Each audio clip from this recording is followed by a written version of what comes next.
The score. James Ryan in there as far as David Breen. And the captain, Donal O'Grady, has it blocked down by William Egan. They wait for the final whistle. There it is!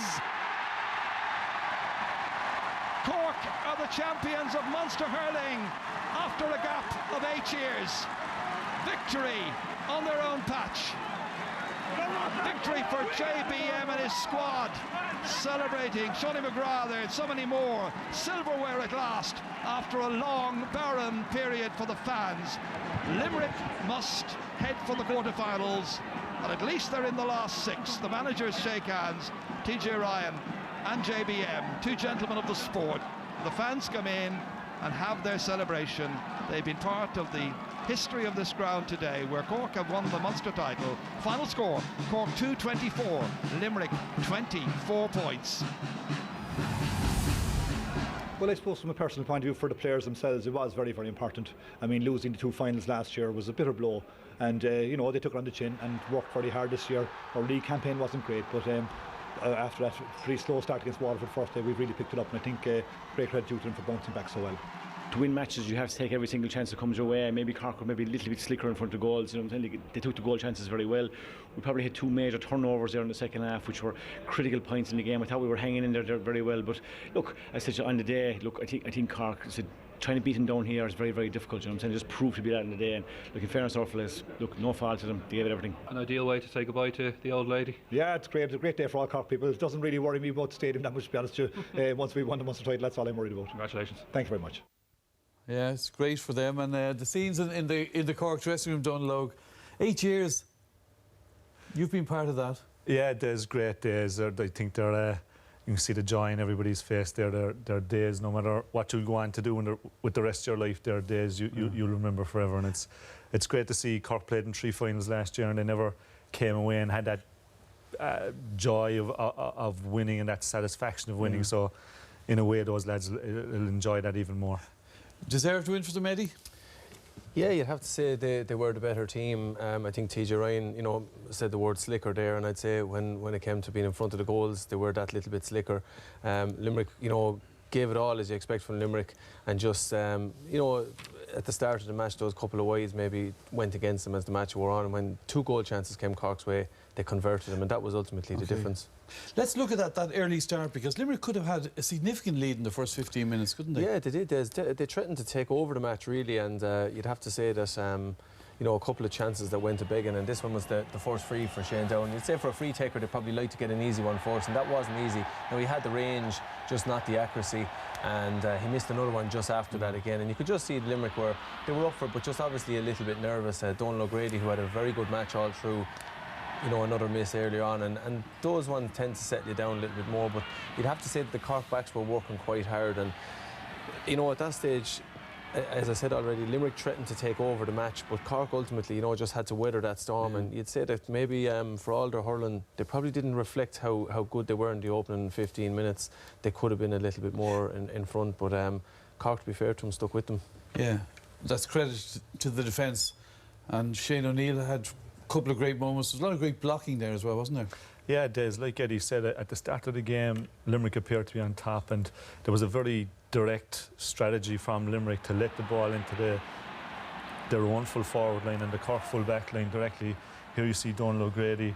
Shane just gets caught slightly wrong side, but look at this block.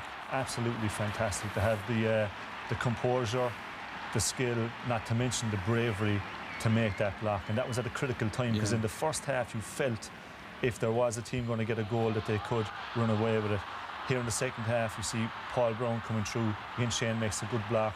Really well helped by Mark Ellis, who did a very good job in defence today. But I think, you know, the Cork defence deserve great credit, and nobody epitomised that more than Shane O'Neill at full back. Yeah. There was one moment you felt was probably a turning point in that first half. Yeah, the first half, it was a nervous enough opening, and you know, it was going to turn on something, and probably Paul Brown was really good today and got on a lot of ball. But I suppose we're after highlighting 2 areas from him here. He won possession in the middle of the park. You see Park Cronin coming in here and putting him under pressure, but you'll see him lifting his head. He had a couple of options of leaving the ball off, but it was like as if he was caught in 2 minds. But Anthony Nash came out long way from his own goals and struck an outstanding point, and that's, along with it being a point, it's also a great psychological boost. But if you look at the time map for the first half here, This is where the scores, the minutes when the scores came. Yeah. exactly, you look at the Anthony Nash point, which is just after the 20th minute. Limerick in the green line, they actually flatlined then for the most of the rest of that half. And I think that was a huge turning point, and I wouldn't underestimate the boost that Anthony Nash point was to Cork at that stage. Cork went down and got 5 in a row on that graph. Yeah, not to contradict you, Des. They went down and got 6. Yeah, but 5 from that one. Yeah. Exactly, yeah. It's a big one. But Limerick had that slow start, but they did come back into it, in fairness, and Dowling was to go on and score a lot. But you felt maybe at times they were a bit tentative, Eddie. Yeah, they on occasion they seem to maybe take a little bit much out of the ball. And you know, if Kevin Downs here looks up, nothing on he goes. And when he jinks in here, that for me is the time to shoot. But he goes on another little bit, and you know, he gets squeezed out there just on the outside. And Daniel Carney, great work to put pressure under him there. And here then we have you know, Paul Brown picks up. Now he has options. You know, he could put that down the sideline, take on the man.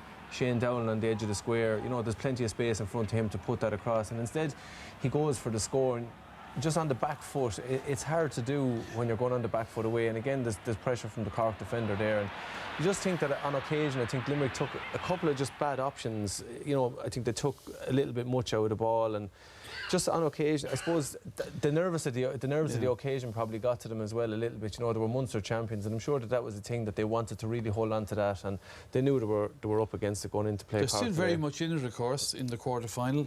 Yeah, and you'd have to say TJ Ryan was quite strong in his, you know, his body language even afterwards. Like he said, look, we're looking forward to it, and that's a good sign after suffering a Munster final defeat to be able to turn around and you know, refocus where to next. And you know, they'll definitely head to the next match with loads of confidence and see no reason why they can't go on to the All-Ireland semi-final. Right, let's finish with the 2 Cork goals then, 2 great goals. Yeah, there was ultimately, you know, this was probably the big KO moment in the match. Seamus Harmony, who's very strong in the air. Now, he gets a couple of steps there, but you'd have to say he was being held back. But that is a really good finish, because when we see it here again, he actually strikes the ball ahead of his body. But you know, we see here where the danger is, and you have Richie McCarthy, you know, he's your traditional full-back. He's following Paddy O'Sullivan at this stage, and he, you know, quickly, I suppose, jinks back and opens the door then ultimately for Seamus Harmony to go in. And it's very hard in a split second there, but he probably has to decide where's the danger, and the goal was the main danger. Here's Cork's second goal. Daniel Carney was outstanding in the middle of the field for Cork. Lifts his head. Paddy O'Sullivan makes a really good run inside. I wouldn't underestimate the amount of work that was left here. You see him catching the ball, it's at a bad angle, but what a class finish. Shortens the hurley, and that's I think all hurling people will be so happy for Paddy, given the journey Injury, that he's had to make over the last couple of months, if not year, to get back from that horrific injury. And it's a big boost for Cork to see such a talented guy back in that type of form today. Yeah, it's a big boost for Cork generally. A lot of lads getting their first Munster medals today. Yeah, it's hard to believe. There's a lot of people were saying that to me around RTE today, that they were surprised that there was 8 years since Cork last won the Munster Championship. But that'll, you know, a Munster medal it's a badge of honour, and all of those lads will be walking around tomorrow with their chest dug out, and rightly so. All right, time to name our man of the match, Donlogue. Who are the contenders? Yeah, there's the contenders, all Cork lads. Firstly, Seamus Harnedy, outstanding in the half-forward line today. Eddie just spoke about him. Not alone going through there, and you know, he was able to take the physical challenge of carrying the ball, but a lot of players would have thought about tapping the ball over the bar. He's been outstanding for Cork since he's come into the team. Secondly, Bill Cooper, the archetypal centre forward, if you like, has got all the characteristics to make him a serious centre forward at this level, and I was delighted for Bill today. He chipped in with a couple of points, but also was outstanding from general play. And finally, the aforementioned Shane O'Neill, the Cork defence, the full back line. There were other defenders that were good, Steve McDonald and people like that, but Shane has been outstanding for Cork over the last 2 years. Had a tough time in the All-Ireland final replay the last day, or last year, but again today he was outstanding for Cork. All right then, who wins the award then, Eddie?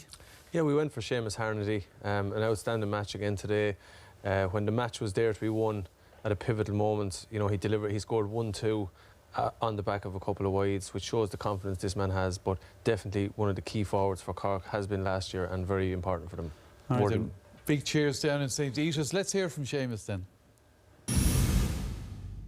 Seamus, a very satisfied dressing room you've come from, I'm sure, and Cork people will say it's a long time coming. Yeah, 2006 has been a long wait now, and just see by the people out in the field after the game, it's a pulsating atmosphere all through, you know, and just have such a support behind you like that today was unbelievable. They really were the 16th man today and helped us get over the line. Cork supporters throughout the years, you know, through thick and bad, have been always behind us, you know, and it was great just today to give back something, you know, to the Cork people. The teams that are left there are all formidable opponents. Seen Tipperary last night, you know, put in a great performance. Kilkenny were outstanding against Dublin, so we're aware of what's ahead of us. We'll just take one day at a time, and we're eagerly awaiting, you know, a semi-final. Congratulations, you are the Liberty RTE man of the match, and with your presentation, Kevin O'Sullivan from Liberty. Congratulations. Thank you. Yeah, well done to Seamus. Well, still